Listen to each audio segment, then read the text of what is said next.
एक छोटी सी कहानी सुनाता हूं आपको. So there's a student named Rajesh. He was doing engineering from a very good college, decent college, and he got passed out last year. And then he went on applying in the job market.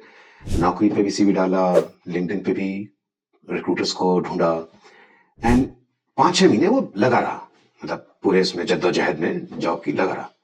And he manage to get interview calls also. तकरीबन बहुत सारी companies में apply करा तो 50 से ऊपर कुछ जवाब आए, फिर 3-4 इंटरव्यू कॉल्स आए, लेकिन राजेश की जॉब नहीं लगी.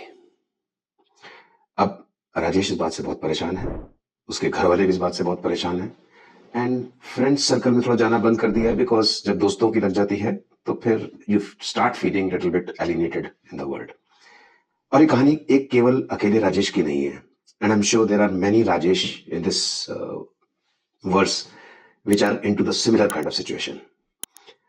आज हम इन्हीं राजेश के ऊपर बात करने वाले हैं. अब नाम से फर्क नहीं पड़ता, लेकिन ऐसे ही लोगों के बारे में बात करने वाले हैं जो कंटिन्यूअसली पास आउट होने के बाद भी ट्राई कर रहे हैं, सब कुछ कर रहे हैं, लेकिन जॉब नहीं मिल पा रही है. I think we need to understand why this is happening and then figure it out what are the solutions that a fresher can apply to get a job in his hand. So let us first understand what is this paradox.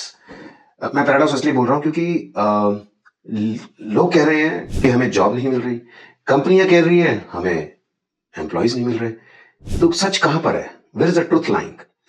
सच कहीं बीच में है, और वो इस बात के अंदर है कि आपके पास डिग्री होते हुए भी आपके पास वो स्किल्स या वो स्किल्स रिप्रेजेंटेशन या वो इंटरव्यू क्रैकिंग हुनर वो शायद नहीं है जिसकी वजह से आप वो जॉब को ले सके.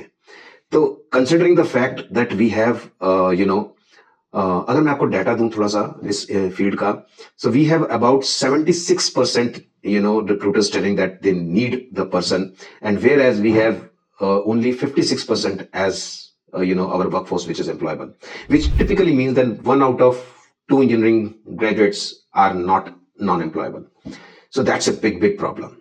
So somewhere freshers need to undertake their own introspection and come out with what can be done to address the situation.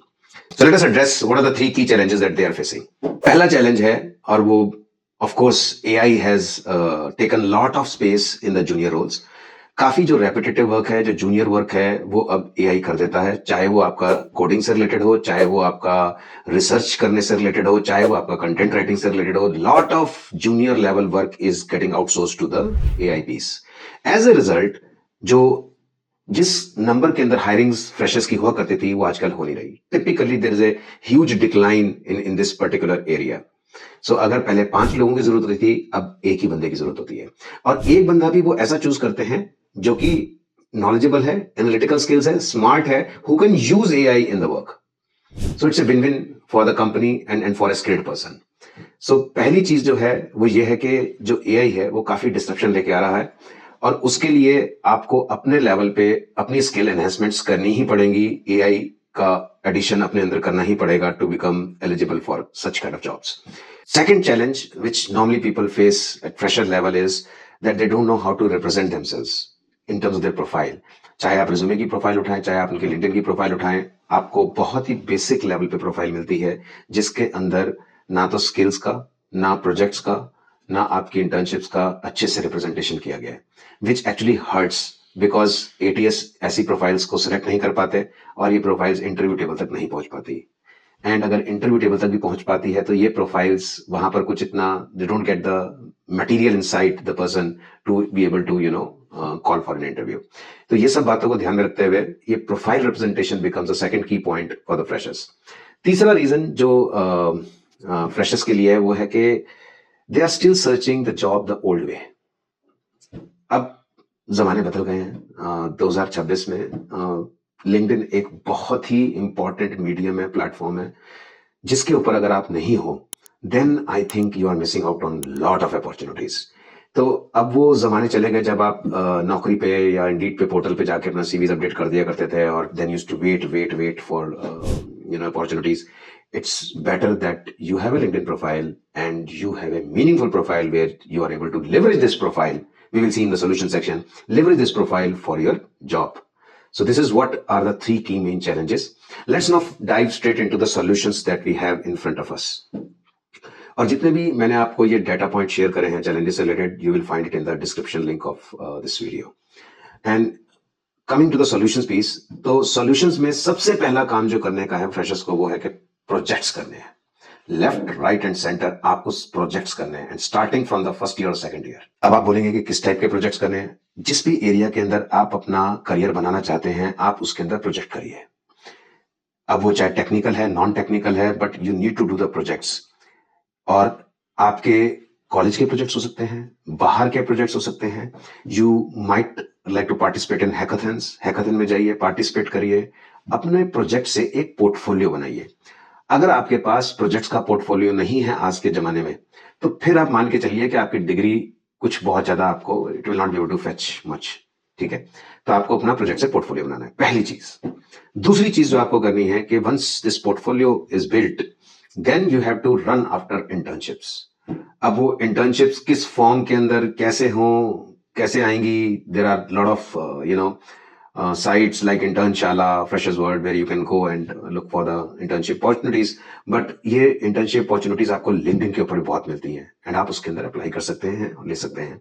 Otherwise, you can reach out to alumni, you can reach out to your friend circle or your relative circle for the opportunities for 2 to 3 months of internships where you get to do some projects. Once again, करना project ही है. ठीक है, सो पहला हो गया project से portfolio build करना है, दूसरा हो गया इंटर्नशिप करना है, and the third and the last but not the least is कि लिंक्डइन के ऊपर आप क्या कर रहे हो. अगर आप लिंक्डइन के ऊपर अपनी प्रोफाइल को, अपने ये जो पोर्टफोलियो आपने बनाया है, रिप्रेजेंट करके नहीं दिखा रहे, और आपने वहां पर अपना प्रचार नहीं किया कि what kind of projects you have done, what kind of internships you have done, then I think ये जितना भी आपने काम किया हुआ है कुछ ज्यादा मीनिंग नहीं रखता. क्योंकि अच्छी अपॉर्चुनिटीज को you got to make yourself visible in the market. तो आपको अपने आप को अग्रेसिवली नेटवर्क करना है लिंक्डइन के ऊपर, और आपको अपने एल्यूमनीज को कनेक्शंस रिक्वेस्ट भेजनी है, because alumnis always have a soft corner with their own institute people. तो वो हमेशा आपकी हेल्प करेंगे 90% ऑफ द केसेस. और जब आप नेटवर्किंग वहां करेंगे और अपने फ्रेंड सर्कल में लोगों के साथ कनेक्शंस में रहेंगे, तो वो आपको अपनी कंपनी में रेफर कर सकते हैं. That is another advantage of being on LinkedIn and having a friend circle over there. तो ये 3 चीजें करनी फ्रेशर्स के लिए बहुत जरूरी है: projects, internships and networking over LinkedIn. अगर ये 3 चीजें consistently one after another perform की जाए, आई एम ऑलमोस्ट 100% श्योर कि आपको आने वाले टाइम में कहीं ना कहीं कोई एक अपॉर्चुनिटी जॉब की मिल ही जाएगी. So with this, I would like to sign off on this video. If you think that this content was useful to you, please subscribe and do share your comment in the comment section. Thank you very much.